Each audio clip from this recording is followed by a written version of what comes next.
Assalamualaikum warahmatullahi wabarakatuh. Waalaikumsalam warahmatullahi wabarakatuh. Bismillahirrahmanirrahim. Alhamdulillahi rabbil alamin. Wa bihi nasta'in ala umurid dunya waddin. والصلاة والسلام على أشرف الأنبياء والمرسلين سيدنا ومولانا محمد وعلى آله وأصحابه المجاهدين الطاهرين أما بعد.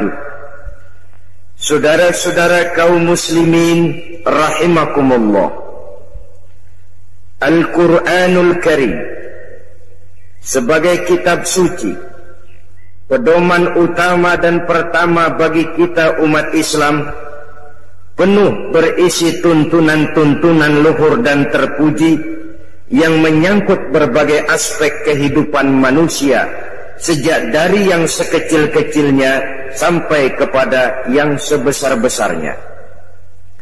Seruan, ajakan, dan dakwah yang disampaikan oleh Al-Quranul Karim selalu bersifat human interest. Artinya ada konteksnya, ada keterkaitannya dengan orang yang menjadi seruan daripada dakwah Al-Quranul Karim itu sendiri. Orang-orang tua kita dulu berkata bahwa penari yang baik biasanya mengerti irama gendang.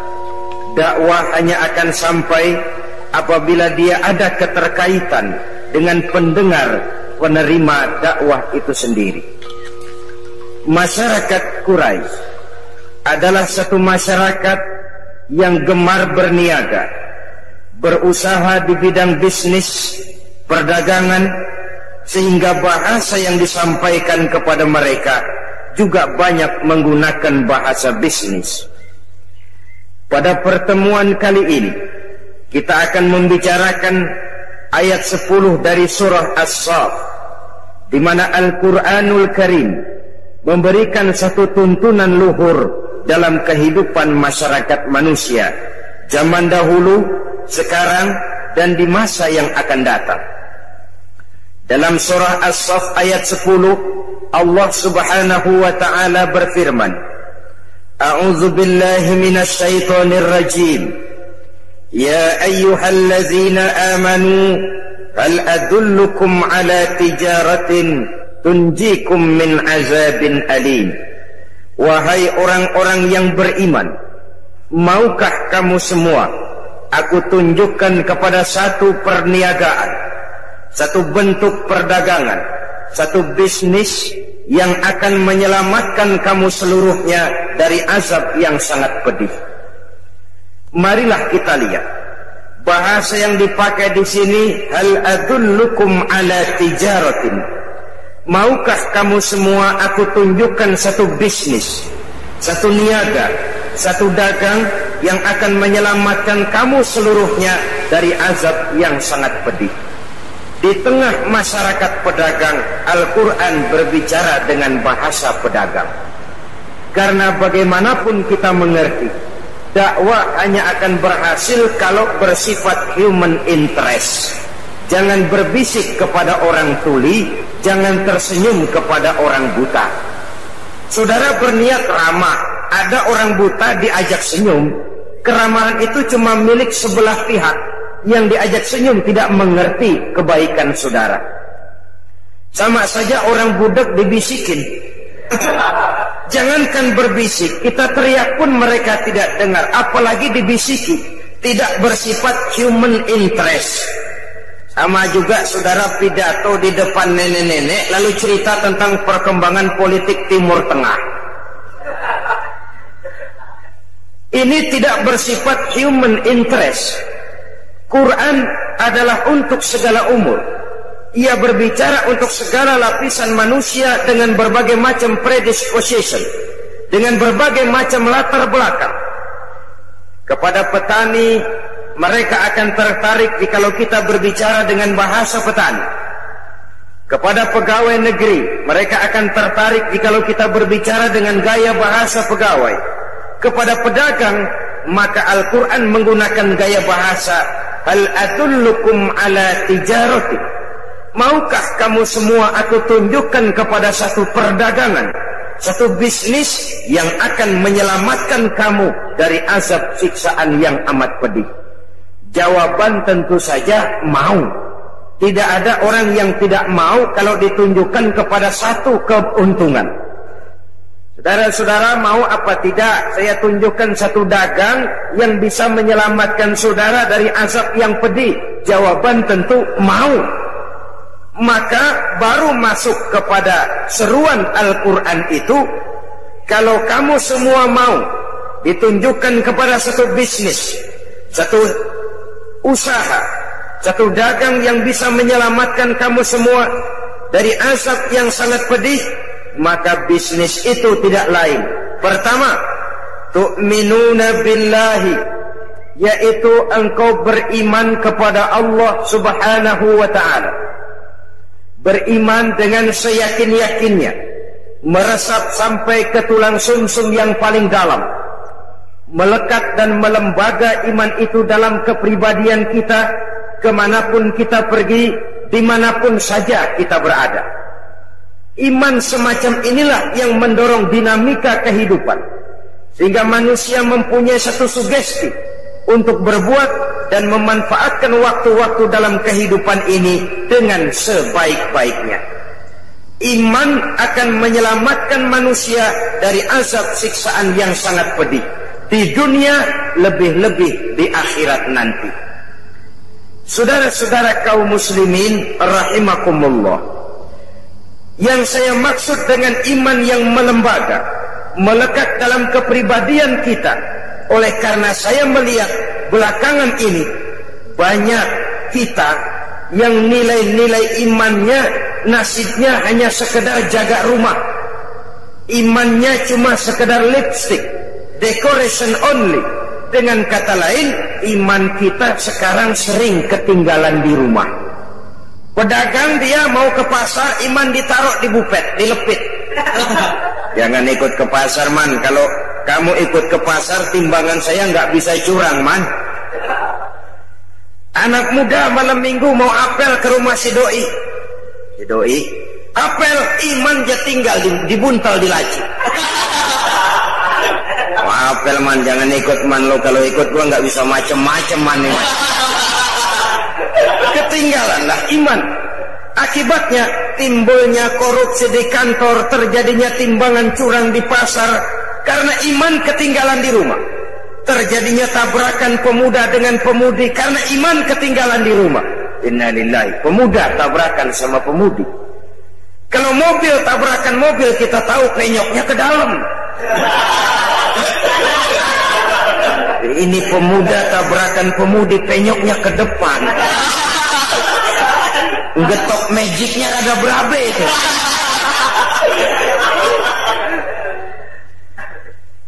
Iman yang melekat, melembaga, kemanapun kita pergi, dimanapun kita berada.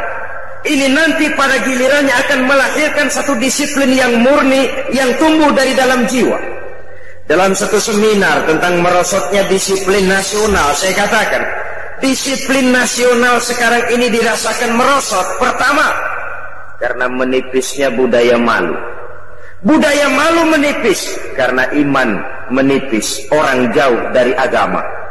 Bisa dibayangkan kalau budaya malu sudah menipis, orang lalu pakai filsafat cuek dalam kehidupan. Mukanya diganti muka tembok, kupingnya ditukar kuping kebo, kulitnya diganti kulit badak. Bayangin kalau muka tembok, kuping kebo, kulit badak, diapain aja gak ada ngartinya, cuek aja. Yang kedua, merosotnya disiplin oleh karena kurangnya keteladanan.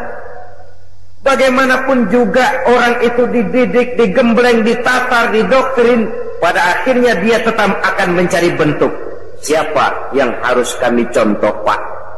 Kami siap begini, kami siap begitu, kami mau ini dan itu, tapi siapa yang harus kami contoh, Pak?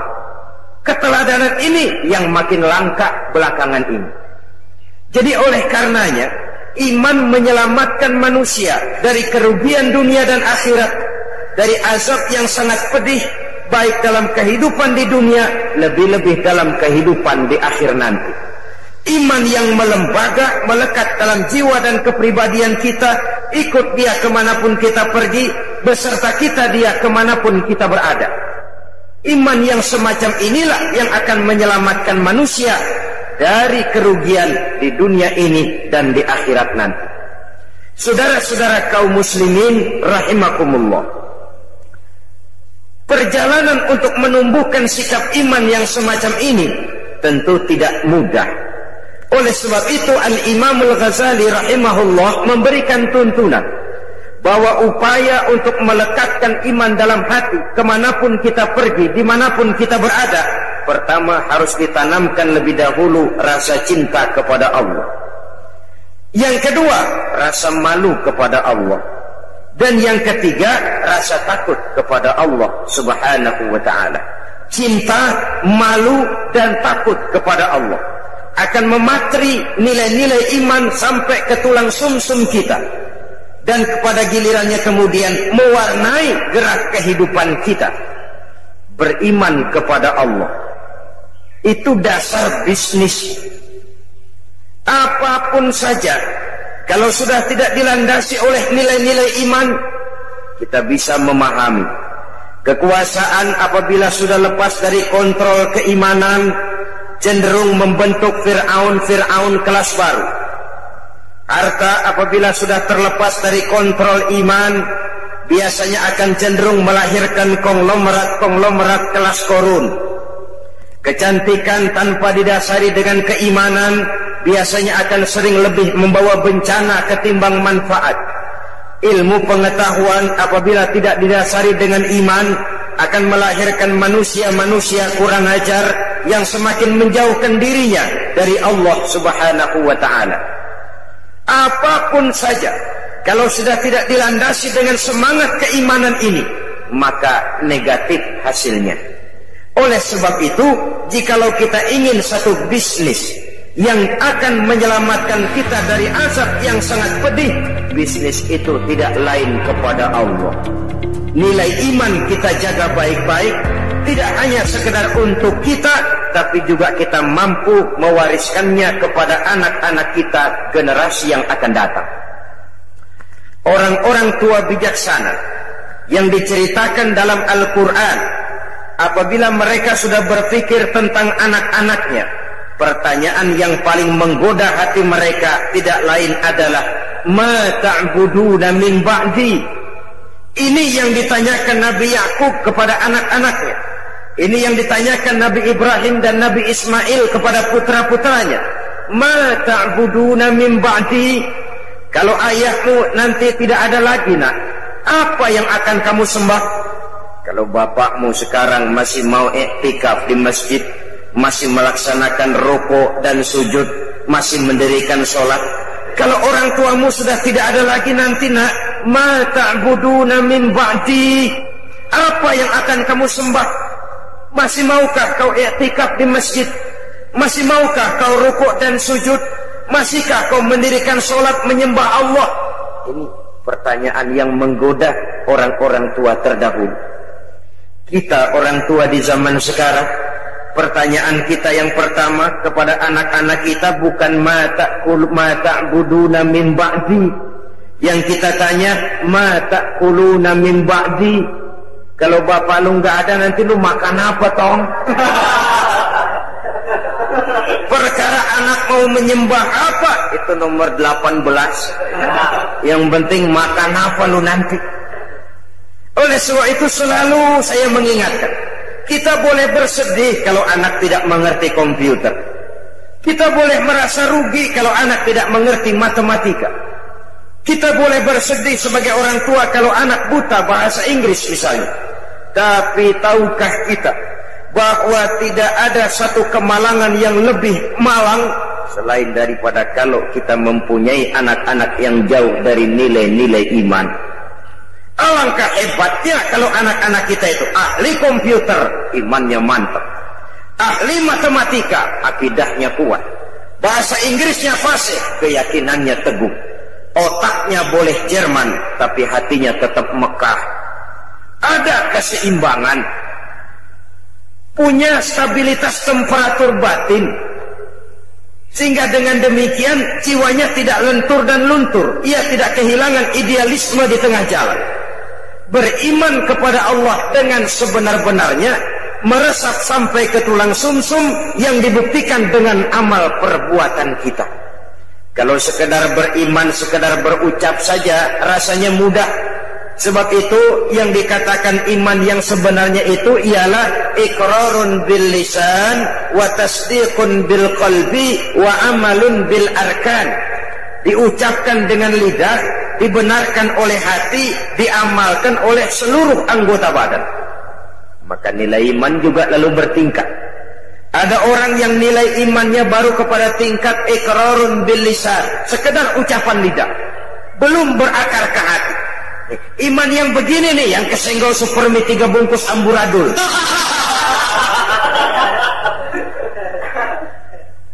Imannya baru sekedar iqrarun bil lisan, sekedar ucapan lidah, belum berakar di hati.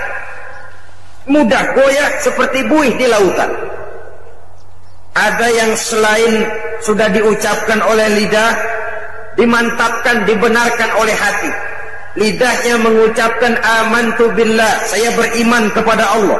Hatinya meyakinkan itu sedalam-dalamnya, tapi belum diamalkan melalui anggota badannya. Oh, saya sih biar nggak sembahyang, iman mantep mas. Mantep. Jangan coba-coba ganggu agama saya, tak celurit sampean. Sembahyang enggak, agama dihina, marah bukan baik. Ya lumayan. Fanatismenya tinggi. Saudara-saudara, nilai iman yang tertinggi itu setelah diucapkan oleh lidah, diamalkan oleh seluruh anggota dibenarkan oleh hati, diamalkan oleh seluruh anggota badan. Nyawa taruhannya, iman tidak goyah. Nah, beriman kalau belum dapat hidayah itu sulit.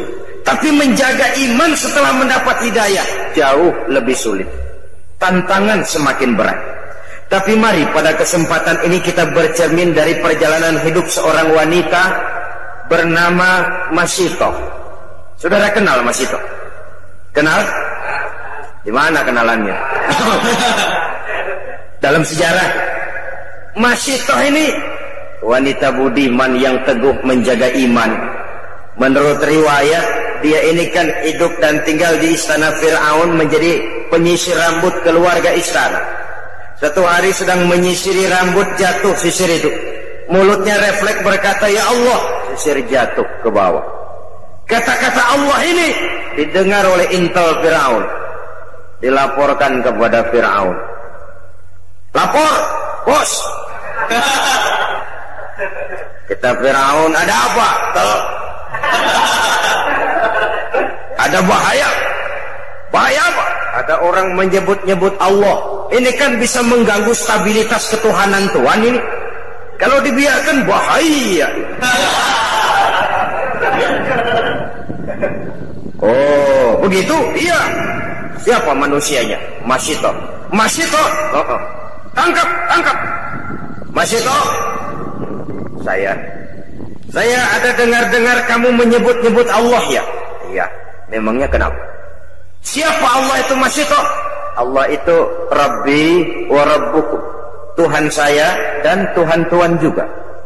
Lah, jadi saya ini kau anggap apa Masito? Tuhan adalah Tuhan dan Tuhan bukan Tuhan. Masito, gendeng sampean. Satu Mesir orang menyembah saya semua. Tiba-tiba kau menyatakan ada Tuhan lain selain saya. Keyakinanmu membahayakan posisi saya Masito. Sudahlah, kamu jangan macam-macam. Kamu mau apa sih? Rumah? Kendaraan? Beras? Supermi? Beasiswa? Sudah, jangan bertuhankan Allah. Tuhanmu saya saja sudah. Tidak bisa Masito. Tidak bisa Fir'aun, kata Masito. Rabbi Allah, Tuhan saya tetap Allah. Kamu tetap dengan keyakinanmu seperti itu? Tetap. Dan kamu tahu resikonya apa? Kamu akan saya siksa, Masito. Silahkan. Kamu berani? Demi iman. Kamu memang gila, Masito. Firaun, Tuhan boleh beli jasad saya, tapi jangan mimpi bisa membeli jiwa saya. Tuhan boleh kuasai jasmani saya, tapi jangan mimpi bahwa Tuhan akan bisa menguasai akidah dan keyakinan saya. Nekat kamu, Masito ya. Apa boleh buat, On? Firaun, itu tuh manggilnya On. Tidak cuma sekedar saya siksa, Masito, kamu akan saya bunuh. Boleh? Kamu tidak takut mati? Sekarang saya mati, nanti juga saya mati, Firaun. Dan bagaimanapun lebih baik mati berkalang tanah daripada hidup bercermin bangkai. Adalah lebih terhormat melarat karena mempertahankan iman daripada saya hidup mewah dengan menjual akidah. Biar nyawa berpisah dari badan, asal iman jangan berpisah dari hati. Terlalu mahal akidah ini kalau harus ditukar dengan kesenangan dunia yang tidak seberapa, On. Tidak cuma kamu, Masito, anak-anakmu akan saya bunuh. Boleh? Kamu tidak sayang dan cinta kepada anak-anakku? Jangan tanya soal itu, Firaun. Saya ibu mereka yang melahirkan mereka dalam pilihan antara hidup dan mati. Saya besarkan mereka dengan untayan air mata, cucuran keringat, kadang genangan darah. Tidak ada ibu yang tidak cinta dan sayang kepada anaknya. Tapi ini akidah. Iman saya lebih mahal daripada kecintaan saya kepada anak-anak saya. Saya rela berpisah dengan mereka untuk iman.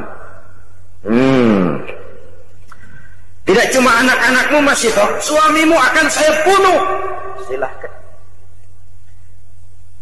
Muangkel Firaun, kemarahannya sampai kepada puncaknya. Dia panggil tentaranya, siapkan tungku yang besar, isi dengan air, rebus sampai mendidih. Dicari tungku yang besar, bapak moyangnya kuali.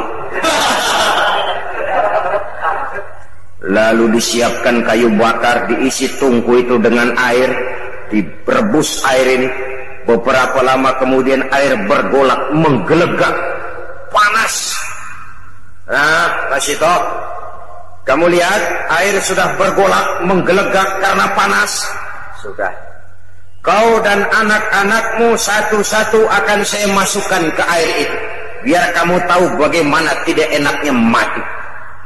Sudah, Tuhanmu tidak sanggup menolong kamu. Coba kamu nyembah saya, aman. Kamu tidak akan saya rebus. Firaun, sudah jangan banyak omong. Kalau kamu mau laksanakan, laksanakan saja. Jangan mimpi saya akan berubah akidah. Rabbi Allah, nyawa taruhannya. Tuhan saya tetap Allah. Mulai. Anaknya dulu. Masito, lihat, anakmu yang pertama akan saya mulai. Diangkat oleh Algojo, anak ini dimasukkan ke tungku yang berisi air mendidih. Bergolak air, masuk si anak ke dalam air, menggelepar, meregang nyawa. Masito dengan air mata berurai membasahi pipi, menyaksikan anaknya menggelepar menghadapi ajal. Selamat jalan, nak. Ibu sayang kepadamu, ibu cinta kepadamu, nak. Tapi ini akidah. Ini lebih mahal dari segalanya, nak. Ibu ikhlas. Mudah-mudahan nanti kita bisa berkumpul di akhirat di bawah naungan ridho Allah. Kuatkan hatimu, nak. Jaga teguh iman. Jangan menyembah Fir'aun. Gugur anak sebagai syahid. Anaknya yang kedua, ketiga, dan selanjutnya Masito sendiri sampai kemudian suaminya, seluruhnya gugur di air yang mendidih untuk mempertahankan iman. Kalau Masito, suaminya, anak-anaknya, nyawa taruhannya, nyawa mereka lepas dan iman tidak goyah. Adakah intan yang lebih mahal? Adakah mutiara yang lebih berharga selain daripada nilai-nilai iman ini? Tidak ada. Jikalau dia hancur, jikalau dia sudah tidak ada, apalagi yang bisa kita banggakan di dalam kehidupan? Sebab itu, satu kali la ilaha illallah, mari kita pasang tekad sampai mati, sampai tetes darah yang paling penghabisan, tetap la ilaha illallah. Karena Islam kita hidup, untuk Islam kita berjuang, dan dalam Islam kita ingin kembali menghadap Allah Subhanahu wa ta'ala. Bisnis tidak akan membawa kerugian. Bisnis akan menyelamatkan manusia dari azab yang sangat pedih apabila diawali dan didasari dengan tu'minuna billah, beriman kepada Allah. Orang yang beriman kepada Allah, bergerak di bidang apapun dia, kegiatannya diwarnai oleh nilai-nilai imannya, lalu tidak terjebak kepada prinsip menghalalkan segala cara untuk mencapai satu tujuan. Tapi kalau sudah didasari oleh bukan dengan dasar iman, mafia yang akan lahir. Yang kuat mencaplok yang lemah, pengusaha kakap bukan lagi jadi bapak angkat, bapak asuh, tapi malah jadi pemeras dan menghabiskan pengusaha-pengusaha kecil. Yang pedagang kaki lima tetap tersaruk-saruk, sementara yang tinggi gunung diuruk, sumur digali. Itu namanya gunung diuruk, sumur digali. Gunung udah tinggi, diuruk. Sumur udah dalam, digali lagi, mungkin habis. Maka kita pun bersyukur bahwa salah satu upaya pemerintah kita adalah mewujudkan pemerataan di dalam pembangunan. Nah, pemerataan ini tentu bukan berarti bahwa manusia Indonesia ini tingkat ekonominya harus sama semua, tidak. Semua harus punya mobil, tidak. Semua harus tinggal di rumah gedung, tidak. Pemerataan itu artinya kalau yang kaya bisa semakin kaya. Kenapa? Yang miskin tidak bisa naik sedikit kaya. Menciptakan kesempatan untuk merubah keadaan. Bukan berarti manusia Indonesia standar ekonominya mesti sama semua. Quran pun mengatakan bahwa Allah melebihkan rezeki sebagian kamu di atas yang lain. Miskin, kaya itu romantika kehidupan. Tidak mungkin kemiskinan bisa dihilangkan, paling-paling dikurangi. Menciptakan pemerataan artinya mewujudkan kesempatan. Jikalau yang kaya bisa semakin kaya, kok yang miskin bisa, kenapa tidak bisa naik jadi sedikit kaya? Setidaknya dia punya kesempatan untuk maju. Saya pikir kalau setiap orang punya kesempatan, dia tentu akan bisa berbuat sebagaimana orang lain bisa. Cuma kesempatan. Dan kesempatan itu kadang-kadang ada tapi ditutup, ada tapi tidak disalurkan, ada tapi kadang-kadang jatuh ke tangan manusia yang tamak bin rakus alias raka. Sehingga dengan demikian maka kesempatan ini sulit untuk teralirkan kepada mereka yang memang memerlukannya. Saudara-saudara kaum muslimin rahimakumullah, dengan demikian maka apabila bisnis ini dilandasi dengan nilai-nilai iman, motivasinya tentu karena iman. Keuntungan yang didapat akan kembali untuk menyinari keimanan, sebagaimana yang dicontohkan misalnya oleh seorang sahabat Sayyidina Utsman ibni Affan radhiyallahu anhu, pengusaha tangguh, bisnis bidangnya, tapi keuntungannya jelas dialirkan buat kepentingan agama. Saudara-saudara kaum muslimin rahimakumullah, yang kedua setelah beriman kepada Allah juga wa rasulih, yaitu beriman kepada Rasul Allah. Beriman kepada Rasul tidak hanya sekedar percaya bahwa Allah telah mengutus Nabi Adam alaihi salam, bahwa Allah telah mengutus Nabi Nuh, bahwa Allah telah mengutus Nabi Ibrahim. Saudara-saudara kaum muslimin rahimakumullah, seluruh rasul yang diutus oleh Allah, yang 25 jumlahnya yang wajib kita kenal namanya itu, seluruhnya berasal dan bersumber dari satu Tuhan yang sama. Maka ajaran yang mereka bawa tentang Tuhan pasti sama. Intinya pada kalimat la ilaha illallah.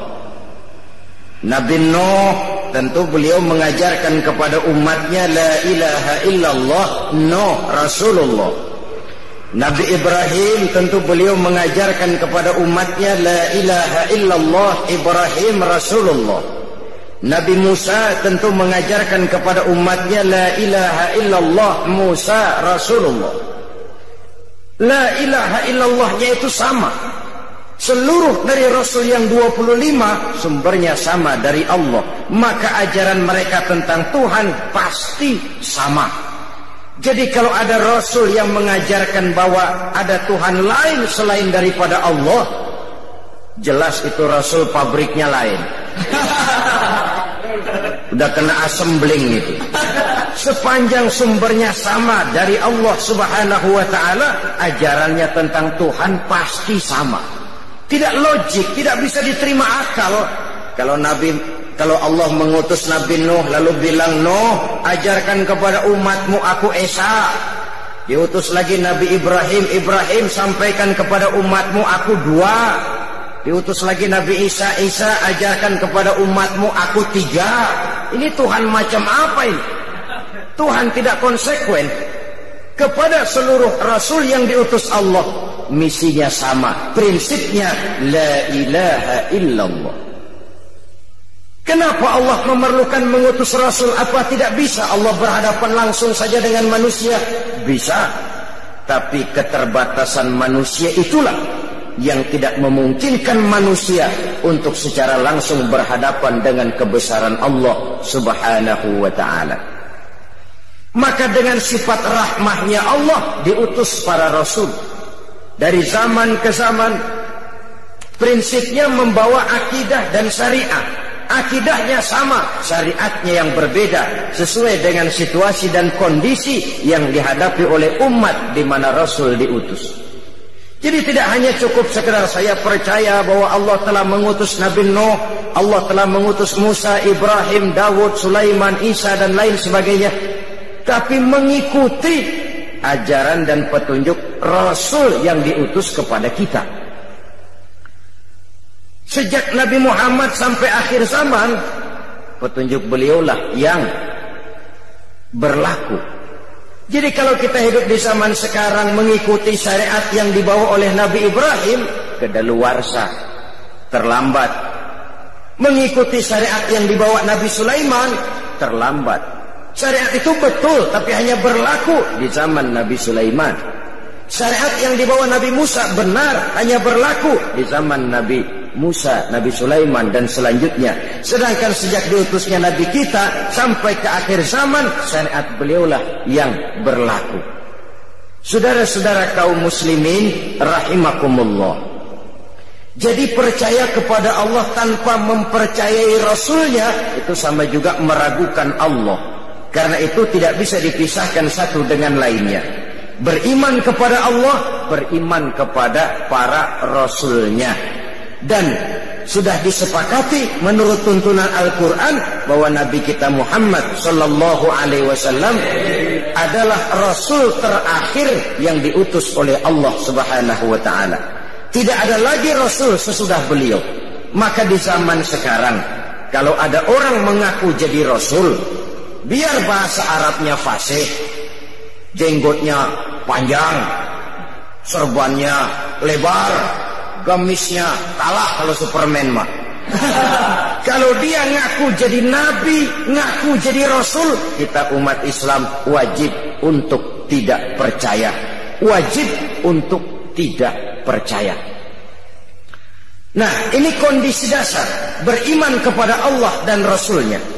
Sesudah itu, bisnis yang tidak membawa kerugian itu apa? Setelah beriman kepada Allah, beriman kepada Rasul dengan sepenuh keyakinan, tidak goyah walau nyawa taruhannya, tidak lentur dan luntur walaupun tubuh dicincang berkeping-keping, walaupun leher harus terjerat tali gantungan, iman tetap tangguh, setangguh batu karang di lautan, biar tiap hari diterjang ombak, dikikis gelombang, namun dia tegak tegar berdiri menyambut hantaman sang gelombang.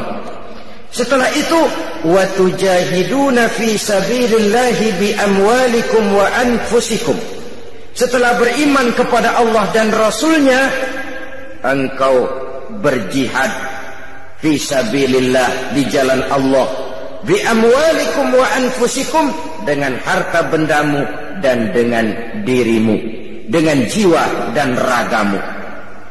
Saudara-saudara kaum muslimin rahimakumullah, iman dan jihad memang dua hal yang tidak bisa dipisahkan satu sama lain. Hanyalah jikalau kita beriman maka kita siap melaksanakan jihad. Jikalau kita akan turun berjihad harus dasarnya karena iman. Dan selama ini orang sering memberikan warna kelabu terhadap yang namanya jihad, sehingga timbul pengertian yang serem-serem. Dan ini memang tidak bisa disalahkan. Kaum orientalis, orang-orang asing yang mempelajari Islam dengan tujuan mencari kelemahan Islam, sering memberikan pengertian yang tidak benar kepada Islam. Dan ini sering ditelan oleh orang-orang yang mempelajari Islam melalui buku mereka. Umpamanya mereka menyebut Islam itu dengan Muhammadanism. Ini misalnya disponsori oleh Gibb dan kawan-kawan, profesor dari Harvard University, guru besar tentang Islam, tapi orang bukan Islam dia. Islam disebut Muhammadanism, ajaran Muhammad. Nah, sepintas sesungguhnya fungsi Nabi Muhammad dalam Islam hanya sekedar penyampai.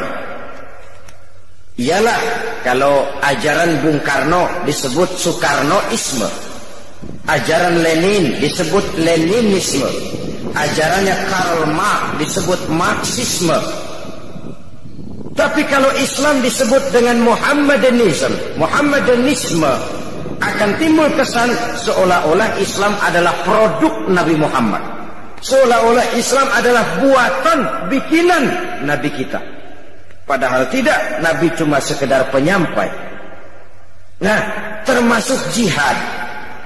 Gibb misalnya dan beberapa teman-temannya yang lain menyebut jihad itu dengan jihad is a holy war.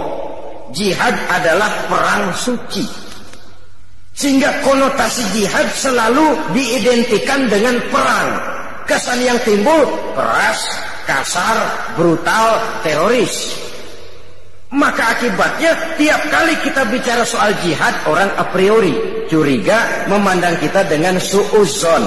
Aha, umat Islam sudah siap jihad, ngasah pedang, ngasah tombak, ngasah panah, siap bertempur ke medan perang. Bahwa perang untuk membela agama, bukan untuk memaksakan agama, merupakan bagian kecil saja dari jihad, ya. Tapi bahwa jihad bukan sekedar perang, itu harus dipahami. Jihad adalah mengeluarkan satu kemampuan maksimal untuk mencapai satu tujuan yang diridhoi oleh Allah Subhanahu wa ta'ala. Itu jihad namanya. Mengeluarkan kemampuan maksimal untuk mencapai satu tujuan yang diridhoi oleh Allah, itu jihad namanya. Bukan semata-mata perang, mencabut pedang maju ke medan perang. Mengatasi kemiskinan, mengatasi kebodohan, itu juga merupakan bagian daripada jihad. Tapi karena jihad selalu diadakan konotasi dengan perang, kesan yang timbul ya teroris, kasar, brutal, sadis. Dan itu memang sengaja ditiupkan oleh kaum orientalis, sebab mereka paling takut dengan semangat jihad daripada umat Islam ini. Oleh sebab itu, oleh karena iman dan jihad tidak bisa dipisahkan, pada kesempatan pertemuan ini saya ingin menukil apa yang dijelaskan oleh Al-Imam Al-Hafiz Zakiyuddin Abdul Azim Al-Munziri dalam kitabnya yang terkenal At-Targhib wa Tarhib. Beliau menjelaskan, inna asma darajatin fil jihad, sesungguhnya derajat jihad yang tertinggi dalam Islam. Pertama, saudara bisa lihat ini barangkali pada Targhib wa Tarhib juz 2 halaman 257. Nilai jihad yang tertinggi, pertama, muharabatil kuffar li ajli nasri dinillah, berperang melawan orang kafir dengan tujuan semata-mata untuk menolong agama Allah. Jadi menolong itu kan membela, bukan memaksakan agama, tapi untuk membela agama. Karena prinsipnya umat Islam tidak boleh mencari musuh, tapi tidak boleh lari kalau ketemu musuh. Musuh jangan dicari, ketemu jangan lari. Dalam Islam ada tuntunan tentang perang. Bukan memaksakan keyakinan, tapi membela keyakinan.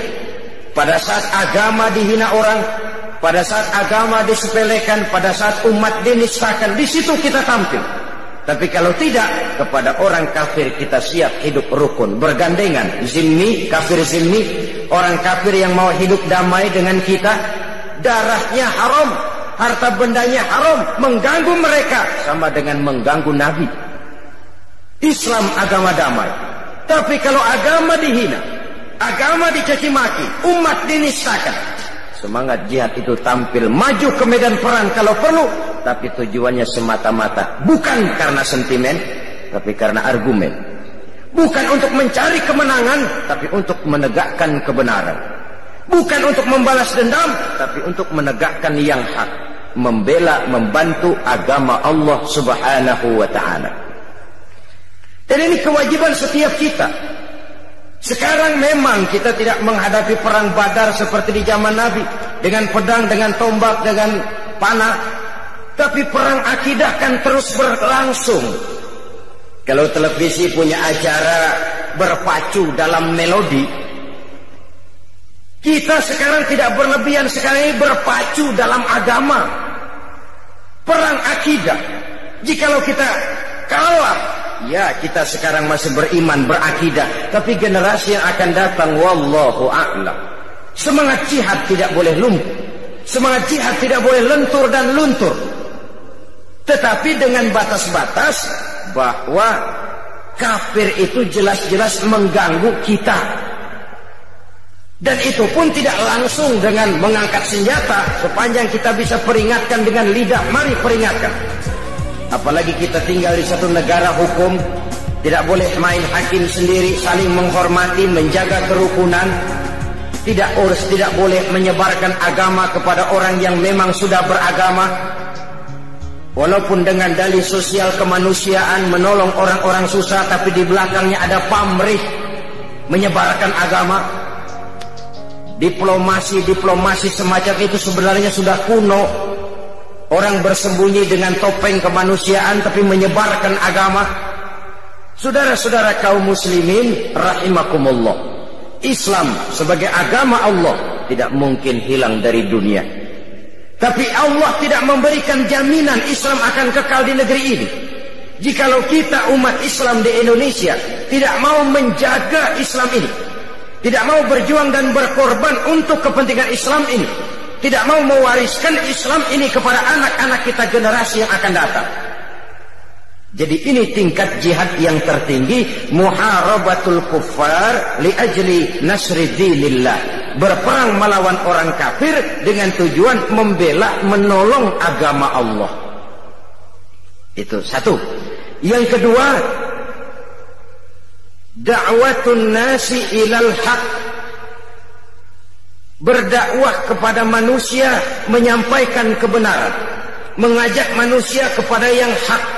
Yang hak itu apa? Al-haqqu min rabbika. Kebenaran itu datang dari Tuhanmu. Apa yang datang dari Allah itu? Islam. Berdakwah adalah jihad dengan kemampuan yang ada pada kita. Bisa berdakwah lewat ilmu, lewat konsep, lewat gagasan dan lain sebagainya. Da'watun nasi ilal haq, menyeru manusia, berdakwah kepada manusia, menyampaikan Islam, juga itu merupakan bagian dari jihad tertinggi kedua sesudah perang melawan orang kafir. Yang ketiga, mujahadatun nafsi bitahalli bil makarim wat takhalli 'anil razail. Jihad ketiga yang tertinggi, berjihad melawan hawa nafsu dengan menghiasi diri dengan sifat-sifat yang terpuji dan mengosongkan diri dari sifat-sifat yang tercela. Itu jihad melawan nafsu, mengosongkan diri dari akhlak yang tercela, menghiasi diri dengan akhlak yang terpuji. Bagaimana kita berjuang menghilangkan hasud, sum'ah, riya, takabbur, ujub dan lain sebagainya. Lalu bagaimana menghiasi diri dengan sabar, tawadhu, qanaah, ikhlas, yakin, dan lain sebagainya, itu juga merupakan jihad. Sebab kalau tidak jihad yang jadi landasan dasarnya, sulit untuk melakukan hal semacam ini. Yang keempat, mujahadatus syaitan bidaf'i ma ya'ti bihi minas syubuhat. Berjihad menghadapi setan dengan menolak hal-hal syubhat yang dibawa oleh setan. Setan itu kalau dia tidak bisa membawa kita ke jalan zalim, kegelapan, dia bikin samar-samar jalanan, dia bikin remeng-remeng. Gelap nih, udah jelas kita nggak mau menempuh.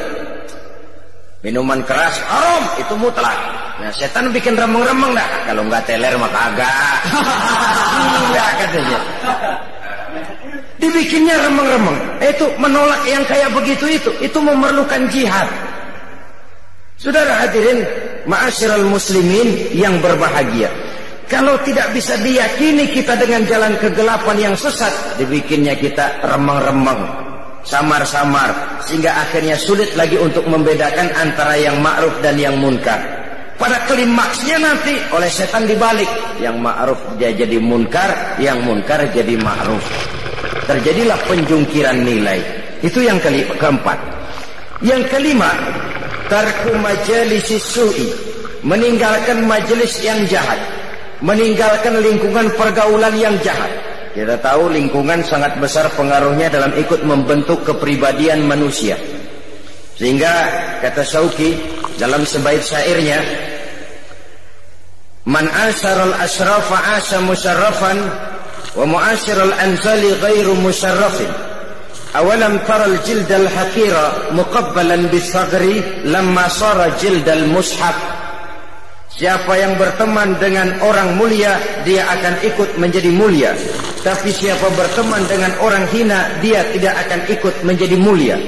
Tidakkah kau lihat, kata Syauqi, betapa kulit kambing yang hina dicium orang ketika berteman dengan Quran. Kulit kambing itu rendah, hina. Kalau dia sendirian gak ada yang mau cium kulit kambing. Tapi begitu dia disamak jadi kantong Quran, orang pakai minyak wangi ke kulit kambing. Dibawa, diambil, dicium dulu, dijunjung tinggi. Kenapa? Kantong Quran. Kulit kambing berteman sama Quran, mujur, dihormati orang lantaran temannya Quran. Tapi begitu tuh kulit kambing berteman sama kayu, jadi beduk, orang kemplang dulu. Subuh gelap-gelap orang kemplangin udah. Itu kalau dipikir-pikir dikit banget tuh, salah milih temen doang tuh kulit kambing. Yang temennya Quran dihormatin, yang temennya kayu lantaran beduk, orang gaplokin dulu.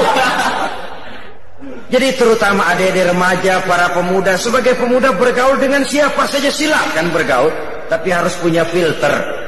Namanya remaja tidak bergaul pun tidak baik. Ndelohom gelenggem di rumah, ngitungin kasok mulu. Bergaulah. Dengan bergaul nuansa pandangan wawasan terbuka. Dengan bergaul banyak yang kita serap dari pergaulan, tapi harus punya filter. Meninggalkan lingkungan pergaulan yang jahat. Dia kenal penjahat boleh untuk terhindar dari kejahatannya. Tapi jangan lupa kadang-kadang getahnya ngikut. Saudara hadirin yang saya hormati, jadi dengan demikian lingkungan pergaulan ini sangat besar pengaruhnya dalam ikut membentuk kepribadian manusia. Oleh karena itu, tarku majalisi su'i, meninggalkan lingkungan yang jahat, itu jihad, dan itu berat.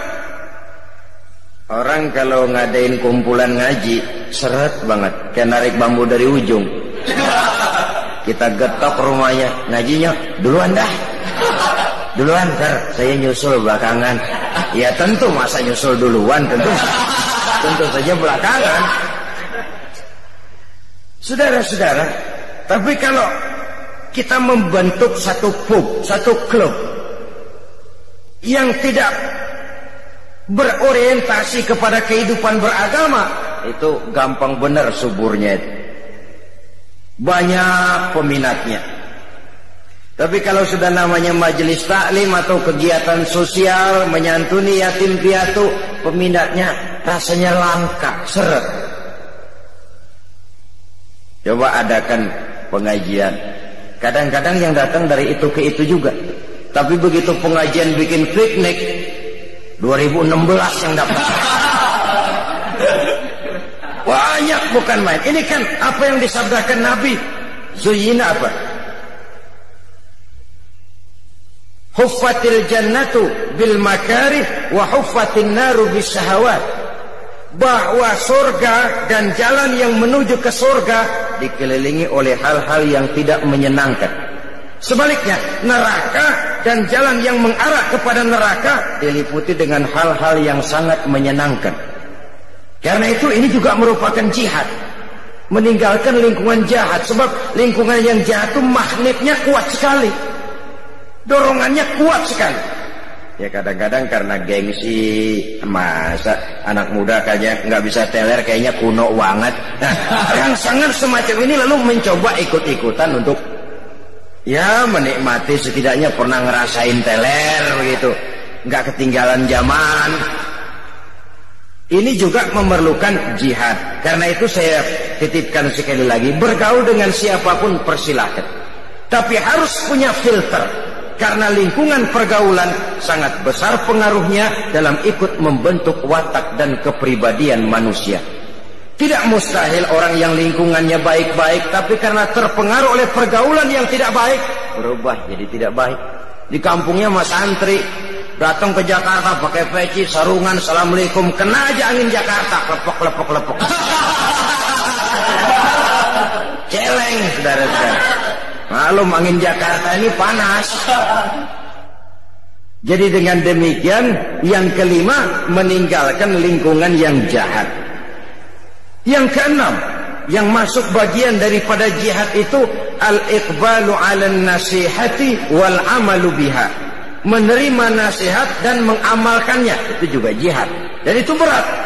Apalagi kalau nasihat itu kira-kira ngetok jidat kita. Itu berat loh nerimanya. Orang bilangin, kamu ini punya penyakit hasut. Kita memang punya penyakit itu, tapi kadang-kadang harga diri kita yang muncul. Tapi jadi gua lu bilangin. Tuan gua sama lu. Tuaan katanya. Apalagi yang bilangin anak baru kemarin, lu ngasih tahu gua, lu sunat, gua yang mangkuk lu. Gengsi yang lalu timbul. Menerima nasihat dan mengamalkannya secara ikhlas itu berat. Karena itu mengakui kekurangan diri.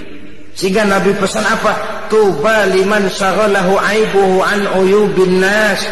Beruntunglah orang yang kekurangan pada dirinya menyebabkan dia sudah cukup sibuk sehingga tidak sempat mencari-cari kekurangan orang lain. Si Ano katanya, Ano enggak tahu ya, saya sibuk mikirin aib diri saya, lalu bagaimana saya tahu aib orang lain? Kadang-kadang kita ini terbalik, sibuk mencari aib kekurangan orang lain sampai lupa kepada aib kita sendiri. Nggak ada aib orang, malah kita cari, kita korek-korek. Siapa aja kita hubungin, gue denger si Ano. Udah dah, nyambung dah, kalau udah Ano juga Ano. Saudara-saudara kaum muslimin rahimakumullah. Jadi dengan demikian nasihat ini bisa datang dari orang lain, bisa datang dari diri kita sendiri, bisa datang dari semua yang kita lihat dalam kehidupan. Semuanya kita terima, kita amalkan yang baiknya, kita saring yang tidak baiknya untuk tidak kita gunakan di dalam kehidupan. Jadi dengan demikian termasuk memerangi kemiskinan, memberantas kebodohan, jihad, menyantuni yatim piatu, jihad, mengembangkan majelis taklim, jihad, memakmurkan masjid, jihad. Kata-kata jihad itu sangat luas. Bahkan istiqomah dalam beribadah kepada Allah Subhanahu wa ta'ala juga merupakan jihad. Nah, kalau demikian halnya, apa alat yang dipakai untuk melaksanakan jihad? Pertama amwal, yang kedua anfus. Dengan segenap harta bendamu dan dengan jiwa dan ragamu. Harta benda ini, jiwa raga ini siap kita gunakan untuk jihad fi sabilillah. Dalam artian yang seluas-luasnya, bukan dalam artian yang sempit. Harta barulah berfungsi sebagai harta kalau dia menjadi alat jihad kita, menunjang jalan untuk menuju ridho Allah Subhanahu wa ta'ala. Lagi pula apa sih yang kita miliki dalam arti mutlak di dunia ini? Kita cuma sekedar hak guna pakai. Harta itu titipan. Kita kumpulkan sebanyak-banyaknya sesuatu yang kita tidak akan bawa pulang ke alam barzakh nanti. Kita sibuk menghalalkan segala cara. Kalau perlu 7 turunan kita tidak ingin miskin. Tetapi kita sadar itu tidak akan kita bawa nanti ke alam barzakh. Itu semua cuma sekedar hak guna pakai, hak mutlak hanya untuk Allah Azza wa Jalla. Harta dan diri, jiwa dan raga sepenuhnya sudah kita kontrak, sudah kita adakan satu transaksi dalam bisnis ini untuk kita gunakan sebagai jihad di jalan Allah Subhanahu wa ta'ala. Satu kali bisnis ini sudah kita tujukan kepada Allah, jangan berbisnis kepada yang selain Allah. Amwal dan anfus, harta dan jiwa dan raga, seluruhnya sudah kita transaksikan kepada Allah Subhanahu wa ta'ala. Itulah saham kita, amwal dan anfus. Kalau itu tidak kita salurkan di jalan Allah, kita tidak akan punya saham untuk kehidupan di akhirat nanti. Saudara-saudara kaum muslimin rahimakumullah. Lalu diakhiri ayat ini dengan pernyataan Allah, "Dzalikum khairul lakum in kuntum ta'lamun, yaghfir lakum dzunubakum wa yudkhilkum jannatin tajri min tahtihal anhar." Jikalau itu semua kamu laksanakan, kamu beriman kepada Allah dan Rasul-Nya, kemudian kamu berjuang di jalan Allah dengan harta bendamu dan jiwa ragamu, yang demikian itu lebih baik bagimu kalau kamu mengetahuinya. Kalau itu kamu laksanakan, yaghfir lakum dzunubakum, Allah akan mengampuni segala dosamu, wa yudkhilkum jannatin tajri min tahtihal anhar, dan dimasukkannya kamu ke dalam surga yang di bawahnya mengalir sungai-sungai. Di sini penilaian Allah kepada kita. Mungkin tahajud kita rada kurang, tapi nilai jihad kita diterima Allah. Yaghfir lakum dzunubakum. Allah Maha tahu, Maha luas ilmunya, menilai manusia dari berbagai segi perjuangannya. Semoga kita diberikan kekuatan oleh Allah Subhanahu wa ta'ala untuk melaksanakan apa yang diajarkan dalam ayat ini. Terima kasih atas perhatian saudara. Mohon maaf atas segala kekurangan. Usikum wa nafsi bitaqwallah.